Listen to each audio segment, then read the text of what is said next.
Hello नमस्कार दोस्तों, आप सभी का इस चैनल पर स्वागत करता हूं। आज के इस वीडियो में बहुत ही इंपॉर्टेंट टॉपिक डिस्कस करने वाले हैं। ज्योग्राफिकल विजुअलाइजेशन के थ्रू आपका डिस्कस करूंगा व्हाई असम ऑलवेज फ्लडेड।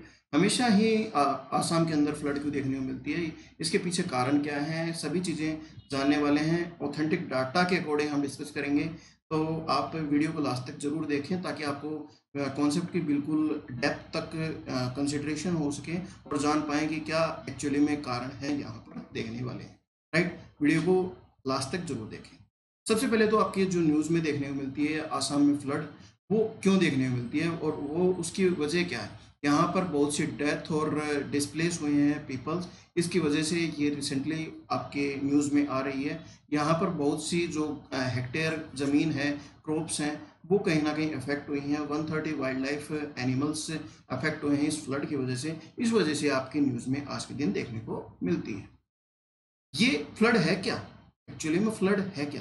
तो एक्चुअली फ्लड आपके एक नेचुरल डिजास्टर है जो कि इवनली बहुत ज़्यादा पानी आने की वजह से लैंड जो यूजुअली ड्राई लैंड है वहाँ पर वाटर ओवरफ्लो हो जाता है। वाटर ओवरफ्लो हो जाता है तो उसको हम फ्लड कह देते हैं, राइट। और ये इवनली आपके हैवी रेनफॉल से हो सकती है, रैपिड स्नो मेल्ट से हो सकती है, स्टॉर्म सर्ज से हो सकती है, ट्रॉपिकल साइक्लोन से हो सकती है, सुनामी से हो सकती है कोस्टल एरिया में। तो ये इवनली इन कारणों से फ्लड देखने को मिलती है, राइट। इतने तक आपको क्लियर है। नेक्स्ट चलते हैं। हमारी जो फ्लड है वो 3 टाइप की मेजरली देखने को मिलती है। फर्स्ट है फ्लैश फ्लड।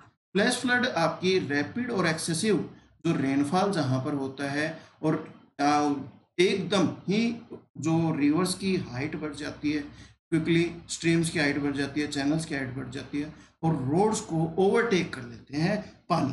तो ये आपकी फ्लैश फ्लड का उदाहरण देखने को मिलता है। Second one is river flood. River flood में आपकी जो रेन है और स्नो मेल्ट की वजह से आपकी जो कैपेसिटी है उससे अधिक अगर पानी फ्लो करने लग जाए रिवर के अंदर तो उसको रिवर फ्लड कहते हैं। यानी कि उसके जो भी लेवीज है ना, यानी कि तट है, तट से बाहर अगर पानी जा रहा है रिवर के और कोई भी ऐसी घटना नहीं हुई है बारिश वगैरह की, तो रिवर फ्लड कहलाती है। Second third one is coastal flood. Coastal flood tropical cyclone की वजह से, सुनामी की वजह से एवं देखने को मिलता है। ये काफ़ी जो कोस्टल एरियाज हैं वहाँ पर ऐसी घटनाएं देखने को मिलती हैं। अब असम के कंडीशन में अगर देखेंगे तो असम में ये जो घटना हुई है वो आपकी फ्लश फ्लड की वजह से देखने को मिलती है, राइट। इतने तक क्लियर कॉन्सेप्ट। ये आपका कहीं ना कहीं फिजिकल मैप है जो कि आसाम का है। ये जो एरिया है, ये आप देखेंगे, ये जो एरिया है एक्चुअली में हाईलाइट में कर रहा हूँ, ये आपका कहीं ना कहीं आसाम का देखने को मिलता है, ठीक है। ये एरिया आसाम का देखने को मिलता है। ये एरिया इवनली आसपास के जो क्षेत्र है ना उससे कहीं ना कहीं नीचा या लो स्लोप में देखने को मिलता है। जो भी वर्षा होती है, चाहे अरुणाचल प्रदेश में हो चाहे मेघालय में हो, यहाँ पर जो भी वर्षा होती है वो सारा का सारा जो पानी है वो स्लोप की वजह से आसाम के अंदर आता है। ये एक तरीके से पहले तो इसमें रिवर फ्लो कर रही है ब्रह्मपुत्र, आपको अच्छे से मैं बता दूं तो ये आपका रिवर फ्लो कर रही है, ठीक है। रिवर फ्लो करने के साथ साथ यहाँ पर जो भी यहाँ आसपास के क्षेत्र में वर्षा होती है, आपको जैसे पता है मेघालय में काफ़ी वर्षा होती है, तो वो पानी भी यहाँ पर आपका आता है, राइट। तो ये कंडीशंस ऐसी बनती हैं, इसकी वजह से यहाँ पर हर साल इवनली आपकी वर्षा देखने को मिलती है, राइट। असम के अंदर रेगुलर फ्लड का कारण क्या है उसके बारे में हम जानने का प्रयास करते हैं। सबसे पहले तो 120 रिवर्स, बहुत मोर देन 120 रिवर्स असम अकेले के अंदर देखने को मिलती हैं। लार्ज नंबर ऑफ रिवर देख सकते हैं स्टेट वाइज, और ये ओरिजिनेट होती हैं आपके हिल्स से या माउंटेन से। एक्सट्रीम रेनफॉल हॉटस्पॉट हैं जैसे कि अरुणाचल प्रदेश और Meghalaya, as well as China और भूटान भी आपकी काफ़ी वर्षा होती है। तो इन कारणों से आसाम के अंदर इतनी नदियां होने के साथ साथ यहाँ पर बारिश का पानी भी आता है, इसकी वजह से ये रेगुलर फ्लड की कंडीशंस देखने को मिलती हैं। इसके साथ साथ यहाँ पर लोअर एलिवेशन होने की वजह से, यानी कि इसका जो धरातल है वो आसपास के क्षेत्रों से नीचा होने की वजह से यहाँ पर जो भी डिपोजिट सेडिमेंट्स हैं, डेब्रीज हैं, वो सारे के सारे स्लोप के नीचे, मतलब स्लोप अगर नीचा होगा तो वहां पर आ जाएंगी। यानी कि ये क्षेत्र आपका ऊंचा है, ठीक है, ये आपका पहाड़ है और पहाड़ से कोई भी अगर वस्तु अगर बारिश आई आपकी, बारिश आई तो बारिश आने की वजह से जो भी पानी है वो नीचे वाले ढाल में जाएगा ना, तो ये आपका असम है वो नीचे वाले ढाल में है। ठीक है, इतने तक क्लियर, कॉन्सेप्ट की क्लियरिटी हुई। दूसरा आपका जो कारण है वो मानसून है।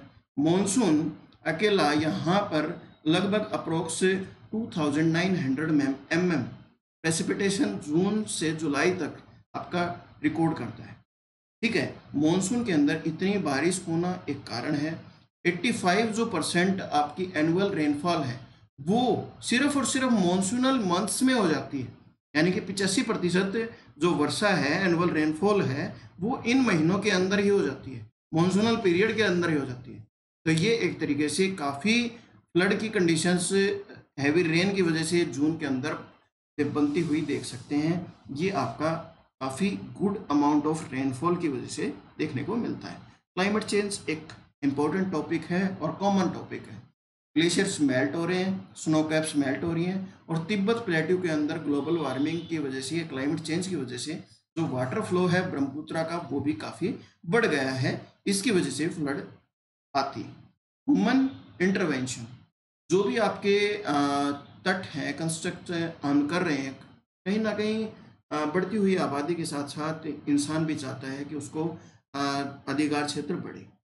तो इस वजह से जो भी यूटिलिटी आधार पे, यानी कि अपनी ज़रूरतों को पूरा करने के लिए जो मनुष्य है वो रिवर के साथ या रिवर के कैचमेंट एरिया के साथ खिलवाड़ कर रहा है, तो इस वजह से भी आपकी फ्लड इवनली आती है। स्टेट इकोलॉजी की बात करें तो आपके यहाँ पर पॉपुलेशन बूम हुआ। पॉपुलेशन बूम का रिकॉर्ड अगर देखें तो 1940 टू 41 के आसपास अगर देखें इस ब्रह्मपुत्रा वैली में, तो पॉपुलेशन डेंसिटी 9 टू 29 पीपल पर स्क्वायर किलोमीटर देखने मिलती है।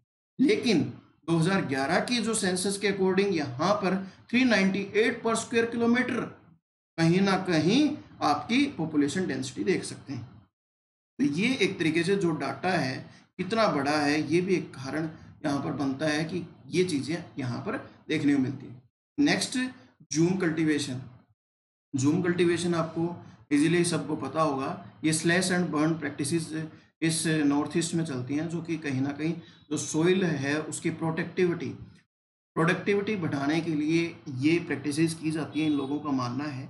लेकिन इसकी वजह से यहाँ पर जो भी स्लैश बर्न प्रैक्टिसेस चलती हैं उसकी वजह से जो सोइल का एब्जॉर्प्शन, वाटर एब्जॉर्प्शन कैपेसिटी, उसके साथ साथ जो इरोजन है उसकी जो एसेलरेट होता है, यानी कि ये प्रैक्टिसेस करने के बाद ये चीज़ें कहीं ना कहीं ज़्यादा बढ़ती हैं, और इसकी वजह से जो भी सेडिमेंटेशन है वो बहकर रन ऑफ होकर वो सारा का सारा उस नदी के अंदर आ जाता है।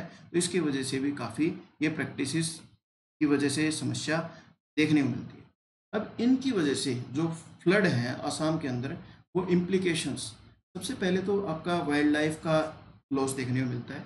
यहाँ पर काजीरंगा एक अच्छा हॉर्न राइनो के लिए फेमस है, काजीरंगा नेशनल पार्क, और ऐसे काफ़ी वर्ल्ड लार्जेस्ट पॉपुलेशन के जो राइनोज हैं वो यहीं आसाम में ही देखने को मिलते हैं। तो उनको भी इफेक्ट होता है, इंफ्रास्ट्रक्चर को कहीं ना कहीं डैमेज होता है, क्योंकि ऐसी जगह पर कोई भी रेस्क्यू करना या इंफ्रास्ट्रक्चर जो भी रोड हैं फ्लड की वजह से डैमेज हो जाते हैं, तो ये भी आपका देखने को मिलता है।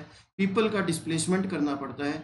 2 मिलियन पीपल्स कहीं ना कहीं रिलीफ कैंप्स में रोकना भी कोई इजीली नहीं, हम टास्क कह सकते हैं, इजी टास्क नहीं है। तो ये भी एक इम्पोर्टेंट, और रिसोर्स मैनेजमेंट का भी कहीं ना कहीं इशू रहता है, राइट। आसाम के अंदर अगर देखें तो आपका सबसे फेमस जो एक तो मानस आपका नेशनल पार्क है और एक काजीरंगा नेशनल पार्क है।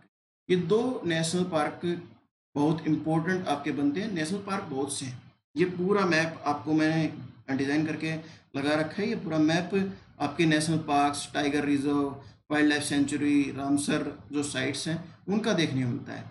तो यहाँ पर ये जो इतनी जगह, इतनी बायोडाइवर्सिटी यहाँ पर देख सकते हैं, और फिर भी यहाँ पर इनको भी इम्पैक्ट होता है। तो ये एक्चुअली में इस जगह की कंडीशंस बनती है।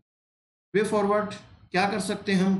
तो अर्ली वार्निंग सिस्टम्स लगा सकते हैं, लोगों को जागरूक कर सकते हैं कि यहाँ पर फ्लड आने वाली है, इस जगह को खाली कर दिया जाए या कोई ना कोई समाधान निकाली जाए।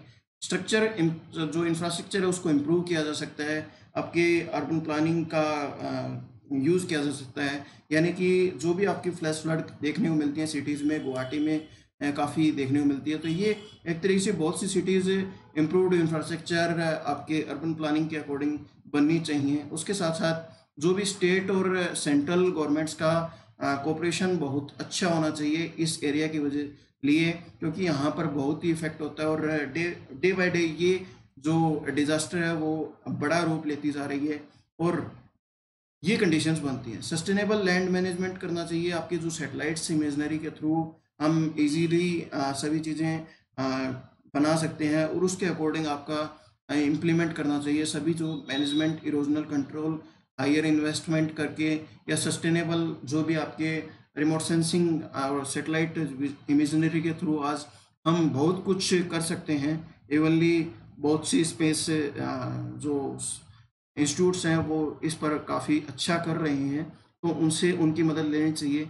रोल एक्सपेंशन करना चाहिए, यानी कि सेंट्रल गवर्नमेंट के पास इस फ्लड कंट्रोल सेक्टर का पूरा रोल रहना चाहिए, क्योंकि सेंटर जो आपका भूमिका काफ़ी अच्छे से निभाता है और रेशो एज पर रिकमेंडेशन 90 सेंट्रल होना चाहिए और 10% आपका स्टेट होना चाहिए।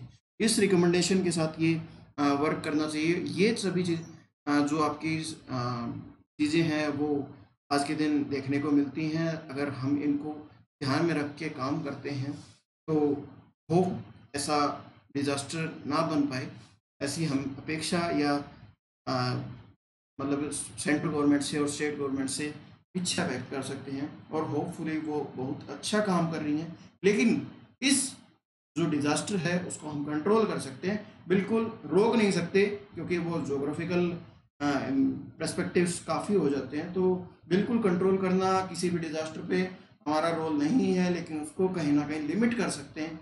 ये इस वीडियो में लास्ट तक आपको होपफुली सभी क्लियरिटी मिली होंगी। अगर आपको वीडियो अच्छी लगती है तो वीडियो को लाइक करें और इस चैनल पर बने रहें। आने वाले समय में और भी वीडियोस ऐसी आते रहें। धन्यवाद। जय हिंद। जय